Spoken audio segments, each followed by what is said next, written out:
नमस्कार मित्रांनो, आज खूप दिवसांनी तुमच्यासाठी रेसिपी घेऊन आली आहे। आजपासून तुम्हाला दर आठवड्याला रेसिपी मिळत राहणार आहे। सो चॅनलला जर तुम्ही अजून सबस्क्राईब केलं नसेल तर सबस्क्राईब करा। प्रत्येक शुक्रवारी 7:30ला आपली व्हिडिओ येणार आहे। चला तर आज मी नवीन कढईचं उद्घाटन करत आहे। तर त्यामध्ये गरमागरम असं आपण भरीत बनवणार आहोत। छान असं वांग्याचं भरीत कसं बनवायचं ते आज मी तुम्हाला दाखवणार आहे। चला तर त्यासाठी इथे बघा, हे काळं वांगं जे मोठं वांगं असते ते वांगं मी घेतलं आहे आणि हे छान असं थोडंसं तेल लावून आपण गॅसवरती अशा प्रकारे भाजून घ्यायचं आहे। अगदी सतत फुल गॅसवरती नाही भाजायचं, मध्ये मध्ये गॅस थोडासा लो करून सुद्धा तुम्ही भाजून घ्या, म्हणजे ते परफेक्टली असं सगळीकडून भाजलं जाईल। आणि जरा हात सांभाळा नाही तर हातावरला चटका लागण्याची शक्यता आहे। चला तर हे छान असं भाजून घेते मी सगळीकडून। त्यानंतर आपण हे थंड करून घेऊया। थंड केल्याशिवाय आपण हे सोलायचं नाही। थंड केल्यानंतर ह्याची साल जी आहे ती छान निघाली जाते, म्हणून आपण हे थंड करून घेतलं आहे। अगदी सहज आणि इझिली अशी ह्याची ही साल निघते, त्यामुळे तुम्ही अशी इझिली साल काढून घ्या। ही वरची साल हाताने काढणं जर तुम्हाला कठीण वाटत असेल तर तुम्ही सुरी किंवा चमचीच्या साहाय्याने काढून घेऊ शकता।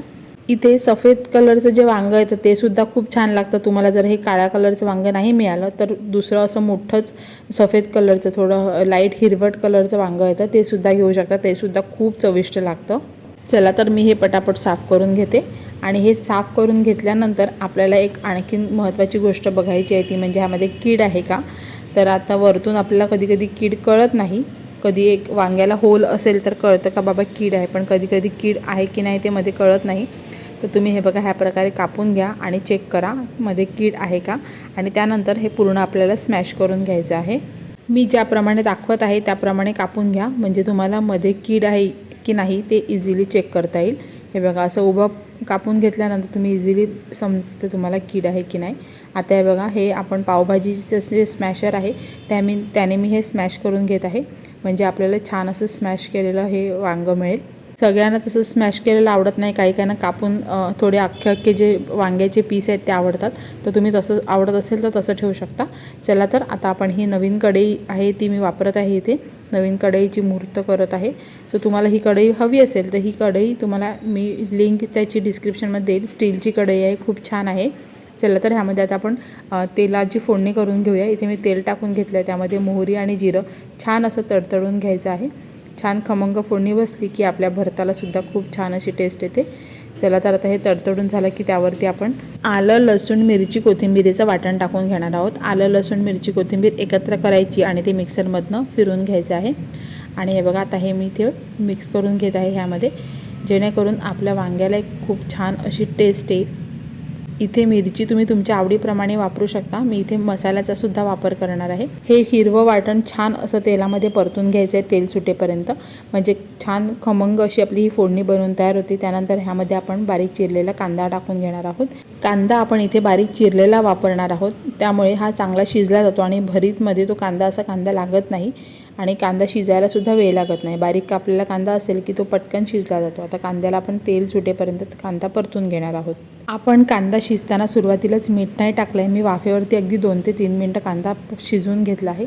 आता ह्यामध्ये वरून आपण सुके मसाले टाकून घेऊया। त्यामध्ये पहिलं मी मीठ टाकून घेत आहे, त्याचबरोबर त्यामध्ये आपण हिंग टाकायचं आहे, हळद पावडर टाकायची आहे, लाल तिखट जे आपलं घरातलं रोजचं असते ते टाकून घेणार आहोत आणि वरून आपण थोडासा अगदी अर्धा चमची गरम मसाला टाकून घ्यायचा आहे। इथे आपण कुठलाच वेगळा एक्स्ट्रा मसाला वापरणार नाही आहोत, माझ्या मसाल्यामध्येच पूर्ण एकदम छान असा फ्लेवरवाला माझा मसाला आहे, त्यामुळे मी तोच मसाला वापरते, कुठले वेगळे एक्स्ट्रा मसाले वापरत नाही।